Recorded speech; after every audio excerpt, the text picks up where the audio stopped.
에이. 하늘 낮은 곳에서 이야기를 한다네. 하늘 낮은 곳에서 노래를 부른다네. 하늘 낮은 곳에서 글을 쓴다네. 하늘 낮은 곳에서 이야기한다네.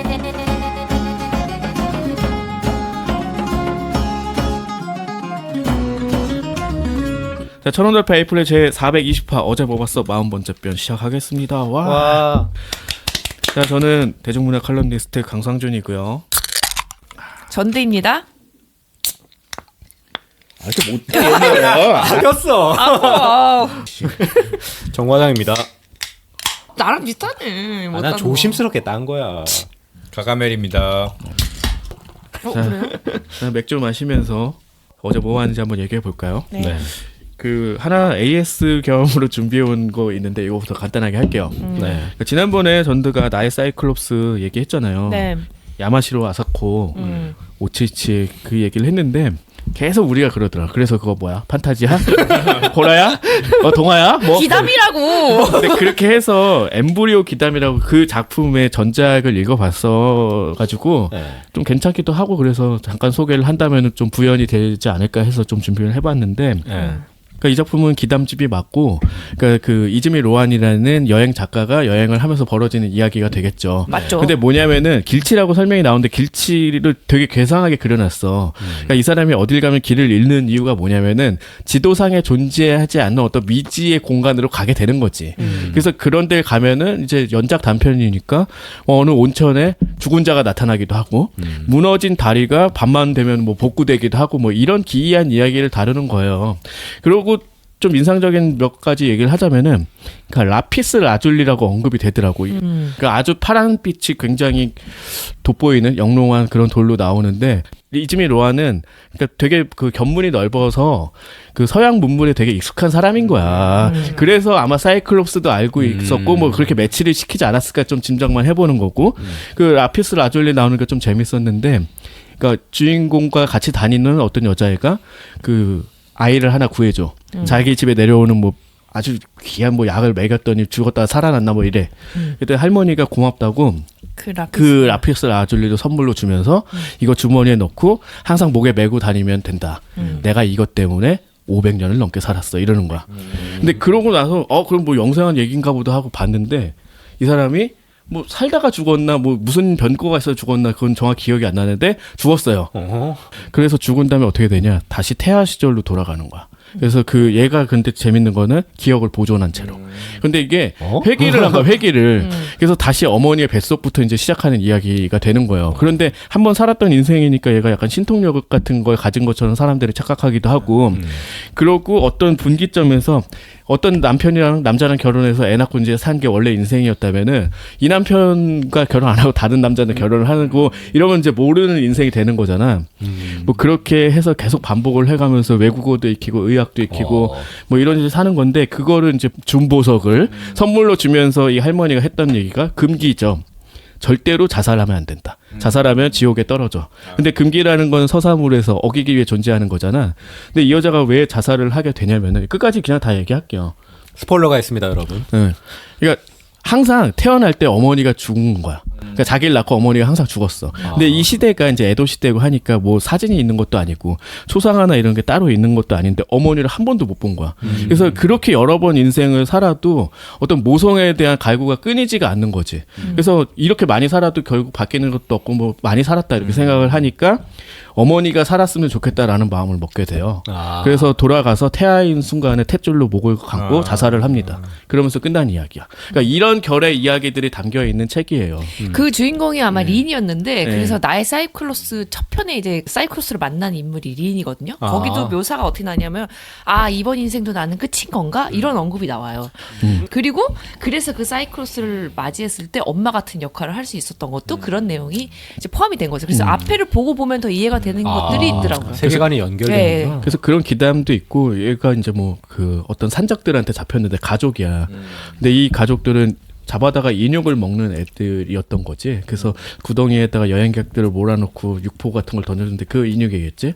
뭐 이래서 이제 하는 건데 그 묘사가 되게 처절해가지고 이제 똥구덩이일 수밖에 없잖아. 뭐 오물을 따로 그렇죠. 쳐내 거기에 있다가 이제 그래서 그 화의 제목은 애도르지 않고 지옥이거든요. 그 미미코 아저씨가 꼭 그런 네.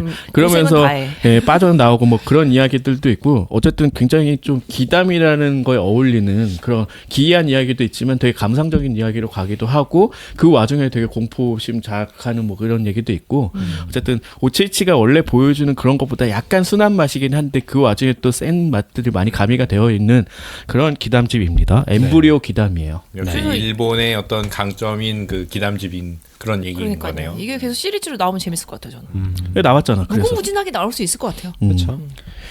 제가 소개할 작품은 황천의 츠가이라는 만화인데요. 그 강철의 연금술사로 유명한 아라카와 히로무의 최신작이라고 할 수 있겠죠.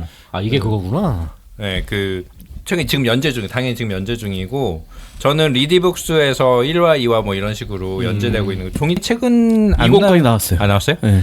그걸 이북으로도 아마 구할 수는 있을 것 같은데 하여튼 이걸로 보시면 되시고 내용은 아주 간단하게 얘기하면은 약간 소환수물? 그러니까 주인공들이 약간 그 능력자인데 어떤 능력을 가지고 있냐면 소환수를 불러올 수 있어요. 사냥꾼이네? 사냥꾼 와우의 사냥꾼 같은 거 아니야? 아니야? 흑마에 가깝네. 흑마 쪽이 더 가까워요. 그래서 보면 츠가이가 바로 그 소환수를 가리키는 말인 거예요. 그래요? 그러니까 뭐 포켓몬 우리 포켓몬 세계에서는 포켓몬이라고 부르잖아요. 근데 이 세계에서는 그런 것들 다 츠가이라고 불러요. 그래가지고 주인공은 굉장히 당연히 엄청나게 센 츠가이를 2명 데리고 다니고 있고 이미 세요. 엄청 이 세계에서는 거의 지금까지 나온 걸로는 최강인 것 같긴 한데 강철의 연금술사랑 비슷한데 설정이. 근데 아직 그건 모르겠어. 왜냐면 다양한 츠가이들이 계속 나오는데 어떤 츠가이들이 나올지는 아직 모르니까 지금 초반부고. 근데 주인공은 쌍둥이의 남자애고 동생이 있어요. 근데 동생이 어떤 마을 지하에 gat혀 있는데 이거는 뭔가 이렇게 이유가 있어서 갇혀 있는 거야. 그래서 근데 얘는 그 마을은 근데 외부 세계와 이렇게 결계로 막혀 있어요.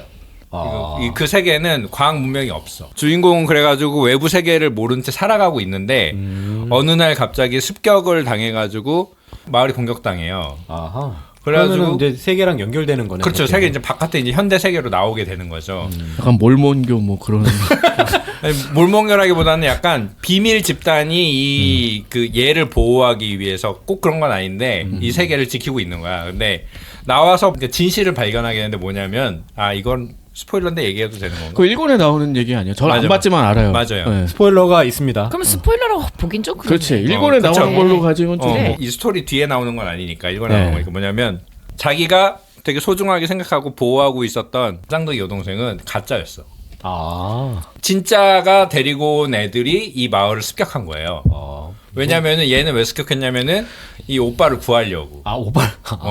왜냐하면 이 세계에서는 어떠냐면 쌍둥이가 400년마다 400년마다 태어나든가 하여튼 오랜 시간에 태어나는데 얘네 둘이 해와 봉의 어떤 힘을 가지고 있어요. 뭐냐면 그 쌍둥이가 되게 중요한 역할을 하는 애들이에요. 이 세계에서는 엄청난 해는 뭐냐면 어떤 것인지 풀어낼 수가 있어.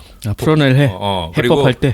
봉은 뭐냐면 뭐든지 봉인을 할 수가 있어. 두 개의 세 개의 어떤 중요한 힘을 가지고 있는 애들이 태어나는데 얘네들이 너무 중요한 힘을 가지고 있기 때문에 얘네들을 둘러싸고 많은 뭐 이제 권력 투쟁이라든가 뭐 싸움이 벌어지니까 이 마을 사람들은 얘를 이용해 가지고 뭔가를 해보려고 보호하고 있던 거고. 좋은 애들이 아니었네. 그 마을은. 그러니까 그 약간 선악이 아직 확실하게 구별이 되진 않았어요. 그래서 그리고 이 동생은 어렸을 때 부모님이 얘네 원래 이 남매를 데리고 탈출하려고 하다가 아직까지 나온 이야기는 그래요. 정확히 이게 진실인지 모르겠는데 그 공격당해가지고 그 부모님은 실종되고 죽었는지 살았는지 몰라요 아직. 그리고 여자애는 밖에서 이렇게 다른 또 집단에게 구출이 돼서 그 집단에서 이제 쭉 살아오고 있다가 오빠를 구하기 위해서 들어와가지고 공격하고 주인공 남자애는 이 진실을 딱 맞닥뜨리게 되면서 내가 그럼 어떻게 행동을 해야 되는가, 어떻게 해야 될지 지금 모르는 상태에 놓여 있어요. 그래가지고 여러 군데로 돌아다니면서 이제 앞으로는 어떻게 해야 되는지, 그리고 부모님은 과연 살았는지 죽었는지 그것도 알아내야 되고 동생이랑과의 관계도 어떻게 해야 될지 결정을 해야 되고 그런 얘기가 지금 전개가 되고 있는데 뭐 히로무 이제 작품들을 많이 보신 분들을 알겠지만 강철의 연금술사는 되게 거대한 음모가 있잖아요. 네. 그래가지고 그 나중에 이제 차차 주인공들이 헤쳐나가면서 마지막에 그 음모를 이제 벗겨내고 어떻게 가는 쪽 얘기인데 이 얘기도 좀 그런 것 같아요. 그렇게 아마. 스케일이 큰 것 같아요. 스케일이 엄청 커질 것 같아요. 이젠 큰 거 할 때 됐지. 아니, 원래 아유 뭘 또 해? 아니 그걸 또 이것도 하더니. 그렇게 될 것 같아. 왜냐면 그렇게 해야지. 권력 투쟁 뭐 이런 것도 있지만 소환수들이 계속 자기가 약간 근데 생각해 보니까 헌터 바이 헌터 느낌도 좀 나는 게 이 헌터 바이 헌터는 계속 새로운 능력들이 계속 나오잖아요. 그러다가 약간 갈 길을 잃긴 했지만 아니 뭐 안 그리는 건데 뭐 그런 거 그냥.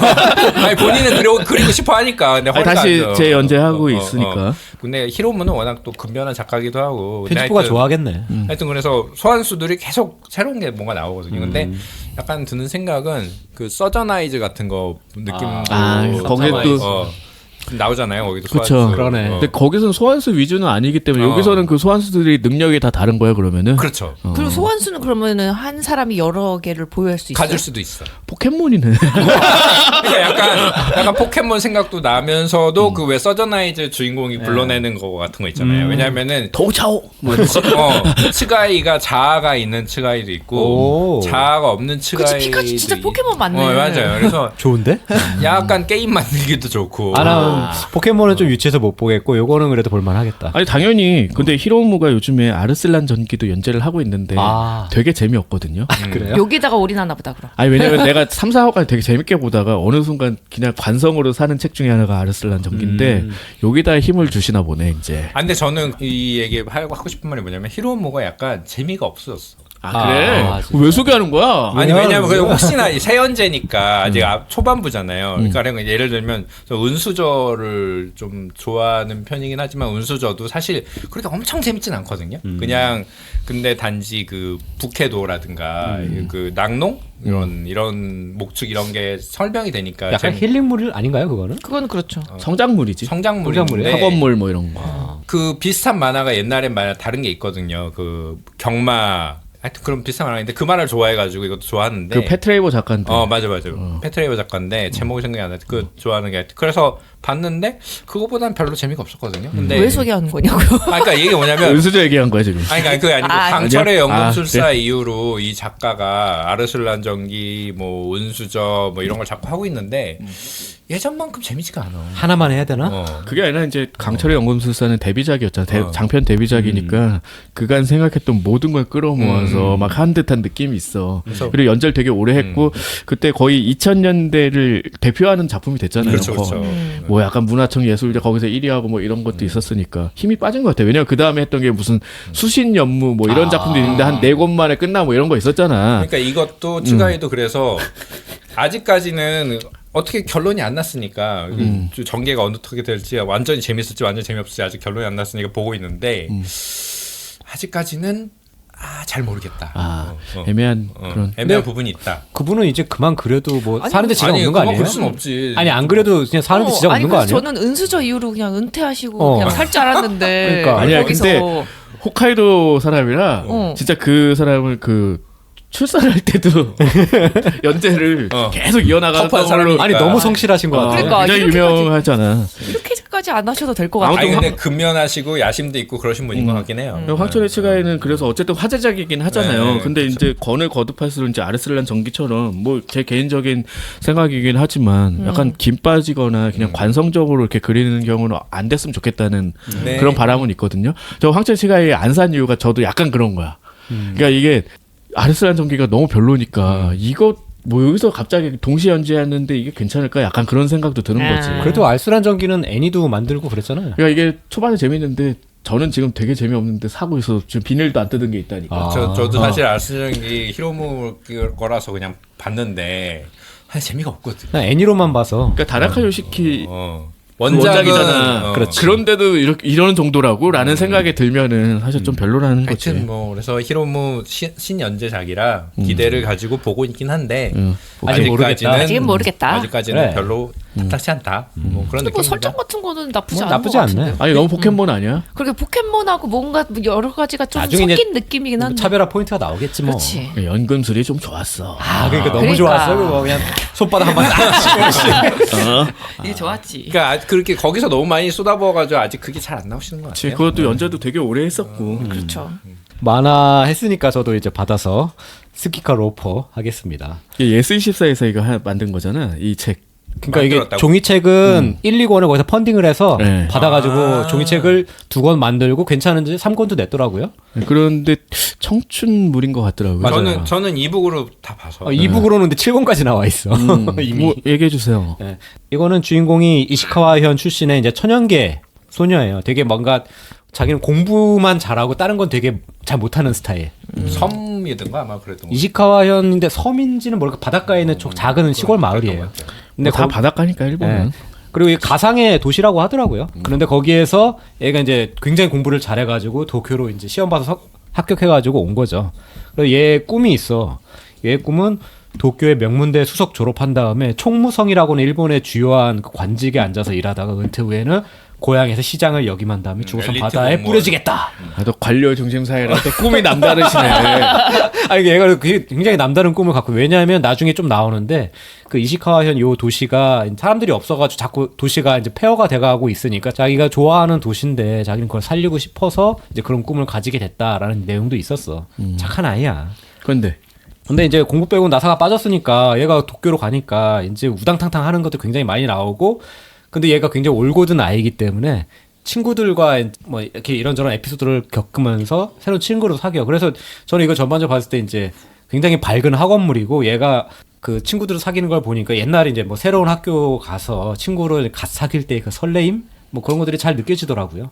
그런 것들이 좀 좋았던 것 같아요. 이거는 이제 완전 소년 만화가 아닌 그 소녀 만화 쪽 여성 뭐 이 만화가 대단하게 보면 여성편 그런 거 있잖아요. 그쪽에서 수익권에 들었던 만화라서 뭐 어느 정도 알고는 봤는데 재밌게 봤던. 그러니까 야망 있는 시골 소녀의 도쿄 청춘 만화다. 그렇죠. 네. 그렇게 얘기해 씨. 확 아니, 주인공이 잘했어. 이제 두괄식으로 얘기하고. 주인공이 그 도쿄에 와가지고 삼촌이라고 해야 되나? 삼촌하고 같이 살거든요. 고모죠, 고모.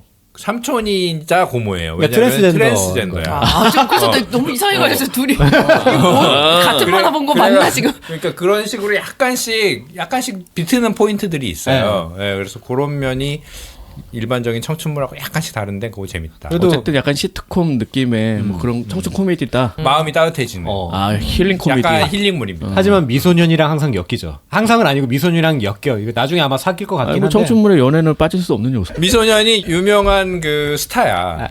유명했나? 그러니까 미소년인데 어차피 나온 거니까 옛날에 아역 스타였는데 지금은 이제 사정이 있어서 이제 배우 연기를 안 하고 싶어 했는데 이제 얘랑 만나면서 좀 더 이제 좀 마음도 치유받고 하니까 아무튼 인기적입니다. 재밌어요. 다양한 그 조연 캐릭터들이 나오는데 옛날 하나하나 그 친구로 이제 만남을 가지면서 얘도 성장하고 얘네도 성장하고 그런 거다. 이거 살라고 했는데 안 살라고. 사요. 재밌잖아. 가져와, 씨. 재밌잖아. 재미는 있는데 이북이라고. 꼭 봐야 되냐 그러면 꼭 볼 필요는 없다. 이런 제 취향에는 안 맞을 것 같아요. 네, 이런 느낌. 재밌어. 보라고. 제가 소개할 작품은 핸디맨이라는 소설인데요. 프리다 맥파든이라는 분이 쓴 작품이고 국내 출간작은 이거 하나밖에 없어요.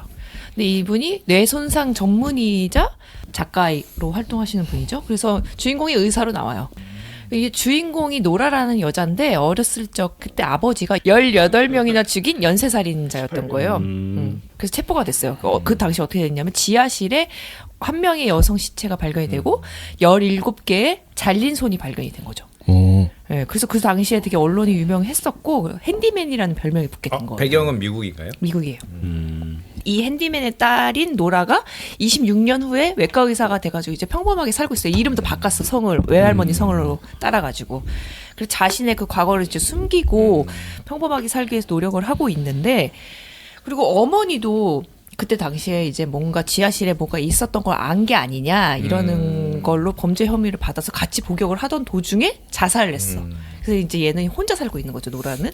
그리고 그렇게 18명이나 죽였으니까 아직도 아버지는 복역 중이고 가끔 편지를 보내는데 얘는 아예 보지도 않고 다 찢어버려요. 그런 상황에 갑자기 노라 주변의 인물들이 살해되기 시작하는 거죠. 그것도 손이 잘린 채로 그때랑 똑같은 형식으로 죽은 시체가 주변에서 발견이 되니까 이제 경찰 입장에서는 얘를 이제 의심을 하게 될 거 아니에요. 걔 같은데 범인? 그러니까 왜냐하면 또 이게 또 이 소설이 또 과거하고 지금 현재하고 계속 교차적으로 진행이 되면서 과거엔 또 어떤 일이 전개가 됐는지를 자꾸 보여주는데 아니, 뭐 미국 미스터리 소설은 거의 거의 그러잖아요, 8, 90%가 다 이 형식이기 때문에 네. 아니면은 그 인물 간 그 시선을 바꿔가지고 그렇죠. 그 교차하면서 챕터 하든가. 이름이 그 왕자의 게임 이후로 그렇게 된 거든요. 아니 왕자 게임도 뭐 원래 있던 형식을 따른 거야. 그런 게 되게 많지. 그래서 이제 과거 지하실에서 아버지가 처음에는 이제 뭔가를 한지 몰랐던 거죠. 어린 노라는. 근데 아빠가 못 오게 해. 지하실 잠궈놓고. 그래서 뭐 목공해라고 하는데 만들어 온 거 보면 되게 허접하고 이상하고 도대체 뭘 하는지 알 수 없는데 시간이 지나도 그랬던 거죠. 그리고 그 지하실에서 맨날 라벤더 향이 났대. 그래서 지금 현재 노라는 라벤더 향을 되게 싫어하거든요. 그때 기억이 나니까. 그래서 지금 현재 사건이랑 비춰볼 때 노라가 이 살인마 아닐까라는 생각을 할 수밖에 없게 만들어요. 듣고 있으면 걔 같은데. 왜냐면은 얘가 이런 말도 하거든요. 자기는 외과 의사니까 수술을 많이 하잖아요. 하얀 살이 쫙 갈리는 순간에 뭔가 쾌감을 느낀다는 이런 식의 언급도 나오거든요. 그래서 뭐 의사니까 뭐 네. 의사를 아무리 그래도 자를 때 그렇잖아. 그거를 너무 느낀다는 좋아. 뭐 지금 치과에서는 막 이를 뽀갤 때 막 쾌감을 느끼는. 네, 그래서 그런 의심을 하기도 되고 그다음에 그 주변에 자기가 자주 가는 바가 있는데 거기에 옛 남자친구가 또 바텐더로 일을 하고 있어요. 그래서 얘랑 이제 얽히면서 자꾸 만나게 되니까 혹시 쟤가 아닐까라는 의심도 그러니까 하게 얘 되고 아니면 걔 아니야? 그리고 또 이제 그 외과 자기가 이제 하고 있는 클리닉이 있는데 같이 이제 동료로 일하고 있는 선배 의사가 있거든요. 남자. 그 의사도 약간 좀 바람둥이야. 여자들은 되게 잘하고 이러니까 또 사귀는 여자들 보면은 여기 이 아버지도 뭔가 금발에 파란 눈 위주로 살을 했거든요. 프로파일링이 맞아요. 네, 그래가지고 그 동료 선배 의사도 약간 의심이 되는 거. 그런 상황에 누가 범인일지를 따라가는 재미가 좀 있었던 작품이었어요. 근데 물론 마지막에 범인이 발표해지는 그 순간이 조금 김이 빠집니까? 네, 좀 그런 면이 있어요. 그거를 극복해내는 소설이 참 많지 않아요. 아니 당신들이 너무 많이 읽어서 그런 거 아니 아니에요? 그러니까 그 영화를 봤을 때 딱 2시간 하면은 그 밝혀지는 순간부터 김 빠지는 느낌 있잖아요. 그런 영화들도 꽤 많지. 네. 밝혀져도 계속 긴장감이 있어야 되는데. 그러니까 밝혀지는 순간과 아니면 그 놀라움이 있어야 되는데 여기까지는 이렇게 누굴까 하고서는 막 가는 재미가 있었는데 마지막에 밝혀지는 게 조금 아쉽긴 했어요. 뭐 그런 그게 진짜 서양 스릴러의 최대 단점인 것 같아. 네. 그런 작품들이 꽤 많아. 그러니까 되게 재밌게 이끌고 나가다가 그러니까. 사실은 의외의 반전을 주려고 준 거예요. 노력을 해도 망하고 네. 그거 안 하면 더 김 빠지고 약간 네. 그런 한계에 부딪히는 소설도 많더라고. 나름 반전을 줬는데 에이 약간 그냥 억지로 만든 느낌이 조금 들어서 그 부분은 좀 유저 아쉽어요. 서스펙트 같은 반전을 줘야지. 그런 거는 어렵죠. 근데 그래서 일본 미스터리가 그런 건 되게 잘하는 것 같아. 그래서 약간 그런 차이들. 그러니까 범죄를 되게 잔혹하게 만드는 건 확실히 서양 쪽이 되게 세긴 한데. 맞아요. 그리고 현실감 있게 만들고 하는데 그런 거 안 하고도 여러 방식을 고안하는 건 확실히 일본 쪽 미스터리가 더 많이 나아가지 않았나라는 생각을 문득문득 하게 되거든요. 그래서 최근에 지금 2권을 봤는데 두 번째 본 거는 방주라는 작품을 봤거든요. 이건 일본 미스터리 소설이에요. 아 이게 일본 거였구나. 네, 2월에 나온 책이고 유키하루라는 작가의 작품이고 국내도 이거 한 권밖에 없더라고요. 2022년 주간 문춘 미스터리 베스트 10에 1위 한 작품이고 클로즈드 서클인데 현대물이고 그러니까 대학 시절에 등산 동아리 친구들이 아. 있었는데 오랜만에 되게 이제 나이 들어서 만나서 이제 지하 건축물에 들어가게 되는 거예요. 그 그러니까 안에서 맨홀을 통해서 사다리를 타고 내려가는 구조인데 지하 사건이 벌어지고. 3층이 되는 구조고, 근데 거기에 이제 갇히게 되면서 일어나는 사건이에요. 근데 이제 그 입구가 이제 맨홀로 해서 들어가는 거랑 지하 3층에서 연결된 뭐 바깥으로 통하는 데가 있는데 지금 거기를 가봤더니 지하 3층은 수몰이 돼 있어. 그러니까 그쪽으로는 나갈 수가 없는 것 같아. 유일한 입구는 여기 하나야. 근데 하필 얘네가 그날 이제 거기를 원래는 그냥 탐사만 하고 원래 가기로 한 산장을 가려고 했는데 너무 늦게 발견을 한 거죠. 헤매다가. 그래가지고 이제 산에서 이제 해가 지게 생겼으니까 여기에서 이제 하룻밤 묵기로 한 거예요. 근데 그 묵는 와중에 하필 지진이 나가지고. 일본스럽다. 네. 그리고 또 그 맨홀 옆에 뭔가 이 공간에 있던 사람들이 어떤 목적인지 모르겠는데 되게 대형 바위 같은 게 있었던 거예요. 아 그래서 맨홀 위를 그러니까 그 위쪽을 막아버리니까 아. 이쪽 입구가 막혀버리게 된 거죠. 그래서 이제 얘네들이 갇혔어. 아 근데 갇히기 전에 얘네들이 잠깐 밖에 나갔다 올게 했는데 길을 잃고 헤매고 있는 가족 3명이 같이 들어오게 된 거예요. 버섯을 따러 왔다가 뭐 길을 잃었대요. 그래서 얘도 수상한데? 엄마, 아빠, 고등학생 아들 이렇게 셋이 와가지고 총 10명이 여기 같이 된 거죠. 근데 여기를 이제 같이 가자고 했던 친구가 그 다음날 바로 목 졸려 살인이 돼 있어요. 구. 그리고 그 다음 날에는 또 목 졸린 다음에 목이 잘린 시체가 발견이 돼요. 같은 애예요? 같은 애고 두번 죽은 거죠. 아니 그 안에 있는 사람 중에 예. 또 친구도 그 동아리 친구 중에 또 한 명이 또 죽은 거예요. 근데 목이 잘려 있고 그 목은 아마 3층에다 버렸는지 발견이 안 됐어. 그리고 지금 문제는 또 뭐냐면 3층이 물에 잠겨 있다고 했잖아요. 근데 점점 물이 올라오고 있는 와중인 거예요. 그래서 한 명이 계산해 보니까 일주일 지나면 우린 다 잠기게 생겼다. 근데 그리고 그 큰 바위에 뭔가 이렇게 감겨 있었거든요. 그게 뭐냐? 아래쪽으로 잡아 당기면 지하 2층으로 이 바위가 내려갈 수 있게는 만들어 놓은 거예요. 그 구조를. 설명하기 좀 어려운데 어쨌든 그 바닥이 나무로 돼 있는데 위에서 쳐서는 절대 안 내려가는 구조고 지하 2층에 있는 사람이 뭔가 줄을 잡아 당기면 바위가 2층으로 내려갈 수 있는데 그럼 그 줄을 잡아 당긴 사람만 2층에 갇히게 되는 거지. 하나만 죽으면 된다. 하나만 희생을 하면은 전부 나갈 수 있는 거죠. 트롤리. 설정 좀 복잡한데? 네, 아, 트롤리는 자기는 죽는 게 아니잖아. 아, 그렇네. 근데 이제 그러니까 이제 또 살인 사건도 일어났으니까 그럼 이 누가 범인인지를 밝힌 다음에 이 범인한테 그 역할을 시키자. 아니, 범인이 그걸 하나? 근데 뭐 강제를 해야 되겠지. 너가 죽였으니까. 네, 그러니까 어쨌든 누군가 한 명을 희생해야만 나갈 수 있는 상황인데 누구한테 희생하려고 종용을 할 수는 없으니까 차라리 범인을 밝혀내서 얘한테 시키자로 이제 몰아가는 거죠. 약간 범인이면 다 같이 죽자로. 내가 할 수도 있어요. 내가 할게 간 다음에 안 해. 근데 우선은 시간이 있으니까 범인을 찾기로 해서 이제 막 수사를 하고 그런 와중에 이제 뭐 그러면 왜 두 번째 시체는 왜 목이 잘렸을까 했더니 얼굴 인식이 되는 스마트폰을 갖고 있었으니까 머리를 처분한 거죠. 인식이 안 돼. 그러니까 뭔가 스마트폰에 범인님 중요한 정보가 있다. 뭔가 중요한 정보가 있어. 근데 스마트폰이 또 발견이 안 돼서 막 찾으러 다니고 뭐 이런 여러 가지 일들이 벌어지면서 결국 거기서 탐정 역할을 하는 사람이 범인을 밝혀내요. 얘는 이러이러한 이유 때문에 했을 거야라고 해서 근데 또 얘가 범인이 자기가 하겠다고 해요. 자기가 희생하겠다고. 그러면서 맨 마지막에 이 화자한테 전화를 하면서 나타나는 마지막 에필로그가 되게 반전이 세거든요. 그래서 범인 밝혀낸 것까지도 재밌는데 마지막에 그 반전까지 보시면 되게 재밌겠다. 핸디맨보다 낫다. 네. 이거는 마지막에 정말 빵 하고 터트리는 게 핸디맨이랑 딱 반대죠. 그래서 굉장히 재밌게 봤던 재밌겠습니다. 다 2월에 나온 신작이에요. 그래서 방죽은요. 네, 그 건물 이름이 방주라고 써 있었어요. 그 비슷한 작품인데, 그러니까 유리탑의 살인이라고 이 작품은 본격 추리 소설 장르에 대한 약간 오마주 같은 작품이거든요. 그러니까 장소 자체가 뭐 현실에 존재할 수 없는 그런 거야. 아이치지 유키토의 관 시리즈 같은 그 나카무라 세이지라는 가상의 건축가가 되게 괴상한 건물을 짓고 그 안에서 벌어지는 게 관 시리즈라면 이것도 그걸 오마주해서 여기 있는 사람들이 계속 그런 얘기만 해. 다들 추리소설 매니아인 것 같아. 그러니까 이 건물 자체는 원뿔형으로 생긴 유리탑이에요. 정말로. 그리고 방이 이제 나선형으로 배치가 돼 있어. 근데 처음 시작은 도서 추리로 시작을 합니다. 화자가 범인이에요. 그래서 의사인데 여기 이 탑을 지은 사람이 돈이 되게 많아. 무슨 뭐 유전자 뭘 개발을 해가지고 이 사람 돈을 엄청나게 벌었는데 어떤 그 제약회사의 특허를 얘가 막아버렸어. 근데 자기 동생이 뭐 그 약만 있으면 살 수 있고 뭐 이래서 죽이는 얘기가 처음부터 시작이 돼. 근데 보고독을 얘가 또 모은 거야. 그러니까 이 유리탑의 주인은 미스터리 매니아이기 때문에 모든 어떤 그런 장치나 이런 뭐 소설이나 뭐 이 보고독 같은 이런 걸 모으는 걸 좋아하는 거야. 그래서 그 도구로 이제 독사를 시키면서 시작을 해. 그런데 사람들이 이제 오고 눈이 오면서 여기 갇히고 그런데 너무 전형적이잖아. 그래서 이거 되게 전형적인데 하고 따라가다 보면서 여기서 이제 약간을 비트는 게 명탐정이라고 자기가 주장하는 여자 캐릭터가 나와요.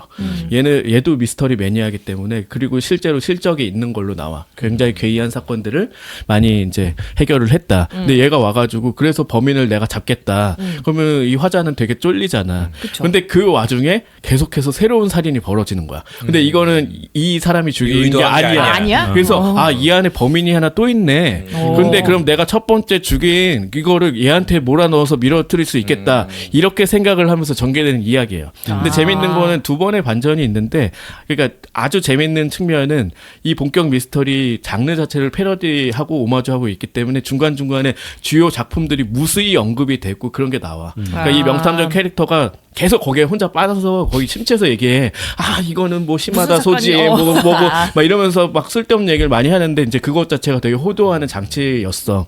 그리고 이쯤 왔으면은 한번 얘기해 봐야 되는 거 아닌가 하면서 자, 독자 여러분. 지금까지 모든 정보가 다 공개되었으니 범인은 누구일까 하고 명탐정이 이렇게 외친 다음에 넘어가는 이런 게 나와. 뭐야 진짜- 이건? 아니 근데 그런 거 그건- 많거든요 본격에. 그거는 엘러리 퀸이 한 거잖아요. 그러니까 그런 장치들은 독자에 대한 도전 페이지가 있는데 이 심취를 했기 때문에 그 대사를 한번 쳐보고 싶어서 할 거야 하는데 그거 자체가 되게 웃음을 유발하는 어떤 패러디이기도 하잖아. 아니, 근데 근데 실제- 그렇게 넘어가면서 독자에 대한 도전 페이지가 한 번 더 나옵니다. 아, 진짜 있어요 그렇게? 두쪽 페이지가 두 번 나와요. 아, 그러니까 페이지는 아닌데 그 다른 인물이 한 번 더 외치는 게 나와. 그런 식으로 두 번을 꼬는데 그러니까 생각을 해보면 짐작하는 게 이거 너무 전형적이잖아라고 생각해. 왜 이런 공간이 만들어졌으며 왜 이런 사건도 사람이 죽었는데 일반적인 상황이 아니야. 추리 소설에서나 나올 법한 괴이한 사건이야. 그런 살인 방법 죽었어. 그래서 거기서 범인을 밝혀내는 게 하나 나오고 그 다음에 왜 이런 상황이 생겼는지를 한 번 더 밝혀내는 정말 본격 미스터리를 좋아하는 분이라면은 그 중요한 작품들이 되게 많잖아. 그런 작품들에 대한 언급도 굉장히 좀 유쾌하게 볼 수 있고 그런 어떤 사람들 그런 독자들을 굉장히 호도하면서 만들어가는 그런 것들도 굉장히 좀 유쾌하게 다가오는 되게 다중반전이 들어가 있는 그런 작품입니다. 약간 시험 보는 것 같아서 기분이 좀 원짠할 수도 있을 것 그 같아. 예전에 한번 소개해 주셨던 8건의 8번의 살인? 아닌데? 완벽한 살인? 그것도 그 오마주 한 얘기여가지고 그런 걸로 나온다고 하셨잖아요. 그건 이제 서양 쪽 아닌가? 그치. 그건 서양 쪽이고 이건 이제 이거는 일본판. 다 일본 작품들만 일본판. 언급이 됩니다. 그리고 그 와중에 이제 못 본 작품들이 있어서 막 책을 사게 되더라고 저도. 그렇죠 그래서- 궁금하니까 그래서- 출판사 좋아하는 그러니까 되게 그러니까. 그런 것들이 많았어. 그 안 봤어. 그 그 트릭을 모르니까 궁금하지. 예, 모르는 건 상관이 없는데 그냥 궁금한 거야. 그래서 사게 되는 것도 있고 어쨌든 아야치지 유키토의 관 시리즈라는 걸 아예 언급을 해. 그러니까 그 다잉 메시지로 나카무라 세이지 이렇게 남기면은 이제 아는 사람 아는 거지. 관 시리즈의 괴이한 건축가 이름이거든요. 그걸 딱 언급이 되는 순간 아 이런 방식으로 하겠다고? 근데 왜 이렇게 노골적으로 하지? 라는 것까지 또 트릭에 포함을 시켰다는 거죠. 뭐 그런 방식의 그래서 좀 고평가 받고 있고 원래 이 사람이 본격 추리를 쓰는 사람이 아니에요. 원래 다른 장르를 하는 사람인데 늘 공헌을 했다고 해. 본격 미스터리를 하나 쓰겠다고. 그래서 썼는데 시마다 소지가 추천사를 써줬더라고. 그래서 그런 정도로 이제 좀 고평가 받는 그런 작품이 됐더라고요. 그래서 이 작품 보면 사실 그 장르에 애착이 없어도 좀 궁금하게 만들고 사실 애착이 없어도 안 읽어볼 수는 없잖아 본격 추리를. 그래서 그런 작품들 다 소환하고 소급하는 그런 작품이라 그냥 연이어서 한번 얘기해봤습니다. 네. 아 그리고 뭐 다 보지 않고 저도 3편까지밖에 안 봐서 좀 얘기하면 뭐하지만 나는 신이다라고 요즘에 넷플릭스 다큐멘터리인데 이제 난리잖아. 사이비 종교 그 폭로하는 그 JMS. 다큐고 네, 그 요즘 난리죠. 3편까지가 JMS 얘기고 정명석 4, 5편은 뭐 오대양이고 뭐 아가동 아 그렇지. 그 네, 그런 식으로 넘어가서 아가동산 3편까지밖에 나오고. 안 봤는데 되게 화제가 됐잖아요. 그렇죠. 근데 나오는 내용들은 그냥 그런 거예요. 얘가 그냥 생마다 여자 대학생만 보면 미쳐버린다. 그래서 하는데 그게 이제 되게 시스템적으로 이루어지고 있다라는 거지. 그러니까 여성 신도들이 또 여성을 데려와서 얘한테 뭐 마치 성상납 하듯이 이제 이루어지는 이런 어떤 과정이랄까 이거를 이제 피해자들이 다 인터뷰하고 나와서 얘기를 하면서 이제 까발려지는 뭐 이런 그냥 다큐 되겠는데 최근에 이거를 이제 아예 몰랐던 사람들이 되게 많았는지 화제가 됐고 중요한 점은 딱 그거죠. JMS가 우리 사회 곳곳에 있다라는 걸 이제 다시 한번 각인시켜 주는 거잖아. 각종 이름의 교회로 있더라고요. 네, 그래서 그러니까요. 되게 중요한 인물이 하나가 김도영 교수라고 단국대 수학과 교수인가? 이분이 평생을 JMS랑 싸워온 사람이래. 근데 최근에 그래서 언론에서 많이 다뤄주죠. 이제 이 다큐에서도 계속 등장을 하고 그 정명석 그 새끼 뭐 하면서 계속 나오는데 그래서 폭로를 하고 그 와중에 이제 아버지가 테러당해서 이제 많이 다치고 뭐 이런 얘기도 있는데 얼마 전에 엊그제였던 것 같은데 KBS의 더 라이브라는 맞아, 그 맞아. 생방송 정치 프로그램 있잖아요. 네.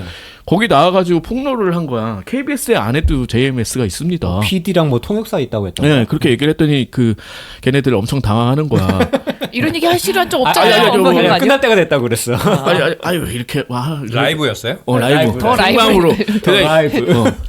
아니 내가 이름도 말할 수 있지만 그건 잔인한 것 같아서 안 하겠습니다. 아, 라고 이름까지 하면서 얘기했으면 진짜 난리 났을 텐데. 설명을 많이 했기 때문에 대충 알 수도 있어요. 아, 그래요? 진짜 그 통역사는 KBS 쪽에서만 거의 활동하는 뭐 그런 사람이라고. 그럼 이제 네티즌 수사대들이 그런 언니들이 많이 나오면은 이 믿을만한 언니니까 또 신도들을 데려가서 하지 않겠느냐라면서 이제 얘기를 한 거야. 이제 그렇게 되면서 뭐 이제 사이비에 대한 경각심을 이제 불러 일으킨 거지.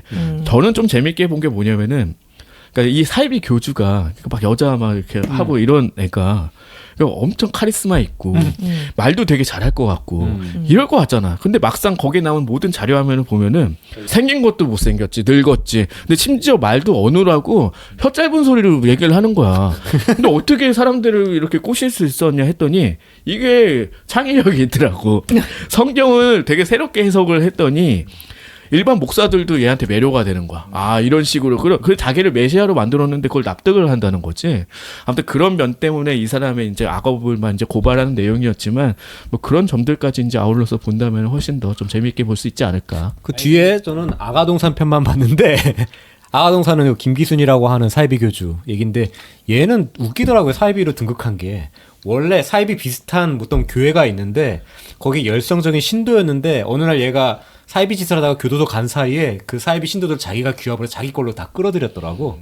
그런 다음에 아가동산 만들어가지고 그거를 이제 폐쇄된 어떤 월드로 만든 다음에 걔네들 노동력 써가지고 돈을 막 벌다가 나중에는 돈 잘 벌어서 뭐 신나라 레코드도 만들고 해서 신나라 레코드 지금도 있는지 모르겠는데 있어 있긴. 돈 잘 벌었다고 하더라고요. 그러니까 되게 많대. 저는 몰랐는데 이번에 알게 된 거는 대학교에 JMS 발음이 어렵다. JMS 요 동아리가 없는 데가 없다는 거야. 아 맞아요. 그 처음 시작한 데가 신촌이었대요. 맞아. 신촌에 이제 대학교 4개가 있으니까 거기 이제 명문대들이 있으니까 거기서부터 그 활동을 하면서 이 범위를 넓혀갔다는 거야. 재밌는 건 사람들이 명문대생이 있으니까 거기에 다 매료돼서 뭐 연대 다니고 뭐 이런 사람들이 여기 있다고? 그러면서 그게 되게 커졌다라는 뭐 이런 얘기도. 저는 요즘에 이거 가지고 얘기 나오는 거 보니까 두 가지 생각이 들었는데 하나는 뭐냐면 이 이야기는 되게 오래된 얘기예요. 그러니까. 증산도도 다 그런 거잖아요. 너무 나는 다들 너무 잘 알고 있는 얘기인 줄 알았어. 근데 막 지금 난리가 난 거 보니까 왜 다시가 난리가 될까? 왜 모르고 있었나? 이런 생각이 드는 모르는 거야. 사람도 많았을 것 같아요. 이런 얘기들 옛날부터 계속 들어왔기 때문에. 근데 그거는 이제 풍문이었고 이거는 아니야 어떤... 풍문이 아니고 많이 나왔어요. 계속. 그러니까 뭐 그것이 알고 네. 싶다 이런 데 나왔는데 뭔가 거기에 불명확한 부분들이 분명히 있어요. 아니 그게 아니라 그 말이 맞는 게 사람들이 관심이 없어서 몰랐다가 이번에 알고 충격을 먹은 사람이 많은 것 같아. 그러니까 JMS 이렇게 정명서. 안 불러. 무슨 그 교회 이름 따로 있는 있어, 거야. 따로 있어. 근데 이런 얘가 10년 정도 살고 뭐 별거 다 했는데 거기 그렇기 때문에 저는 알고 뭐 이렇게 하는데 방송국이랑 싸운 것도 하루 이틀도 아니고. 근데 얘가 여자한테 무슨 짓을 했는 이런 걸 몰랐던 거고 그래서 사람들이 거기에 더 이제 분노를 하게 된 거고. 아니 여자들하고 이것도 옛날부터 계속 많이 알려졌어요. 그러니까 그게 이제 그 입소문이 이제 방송에서 나온 건 없었다는 거죠. 그러니까 여기서는 다 막았다면서요, 걔네가. 아니 그러니까 여기서는 뭐냐면은 모자이크 이런 거 없어요. 얼굴은 가리지만 막 나체 이런 식으로 나와가지고 뭘 했는지를 다 표현을 하고 피해자가 자기가 나와가지고 증언을 굉장히 적나라하게 하거든요. 이번에 그걸 하긴 했더라고요. 네. 그리고 또 하나 드는 생각은 이런 사람들은 뭐 못생기고 말도 못하고 이런데 왜 그러냐면 자기가 어떤 말하고 행동하는 거에서 일에 의심도 없어요. 그러니까 그게 되게 중요해요. 뭐냐면 보통 우리는 맨날 살면서 늘 판단을 하고 어떤 걸 듣고 얘기를 하고 그럴 때 조금씩 의심도 하고 막 이러잖아요. 그러니까 흔들리고 이게 맞나 이런 생각하는데 이런 사람들은 중꺾마야. 그건 아닌 것 같은데. 그건 모르겠는데 그런 걸 자꾸 보다 보면은 옆에 있는 사람들도 점점 그걸 믿게 돼요. 그렇죠. 한치의 왜냐면은 뭐 의심도 없으니까. 우리 모두 다 자아가 약한 힘든 사람들이거든요. 그래서 누군가에 기대고 싶고 이런 마음이 조금씩 다 있거든요. 근데 그 주변에 그런 사람이 있으면 저절로 계속 끌려다니게 되는 거야. 그래서 그런 게 사이가 좀 더 커지고 그런 거죠. 그리고 또 보면서 이제 그렇게 빠져드는 게 그 신통력이라고 하잖아. 뭔가 이제 그 기적, 초자연적인 힘, 신의 힘 이런 걸 한번 보여주는 거야. 네. 20세기 소년에 많이 나오잖아요. 이제 초능력자라는 설정 때문에 이제 그게 굉장히 손쉽게 가능했고. 글리치에도 나오잖아요. 네, 그런 그렇게 거. 하는데 여기서는 정명석이 뭘 했냐면은 그런 신통력을 보여줬다는 거예요. 그러니까 오늘 눈이 올 거다. 막 이런 식으로 얘기를 하는데 정말 막 기도하고 뭐하고 밖에 내려다 보니까 눈이 쌓여있대. 뭐 그래서 자기는 막 거기에 빠져들고 마음을 다 읽는다는 듯이 행동을 하고 뭐 병을 치료한다는 행동하고 이런 것들을 하는데 우연찮게 맞아 떨어졌겠지. 근데 그거를 엄청나게 잘 이용을 해서 결국은 이 사람은 신이다. 신에 가까운 존재가 아니라 어느 순간 그냥 메시아가 돼버리는 뭐 이런 과정도 좀 서술을 해줘서 우리는 뭐 20세기 소년 필독소녀 다 봤겠지만 거기서 그 작품이 재밌는 거는 뭐 예전 뭐 이런 문화들도 재밌지만 사람이 어떻게 이렇게까지 멍청하게 멸망할 수 있을까 이런 게 있잖아.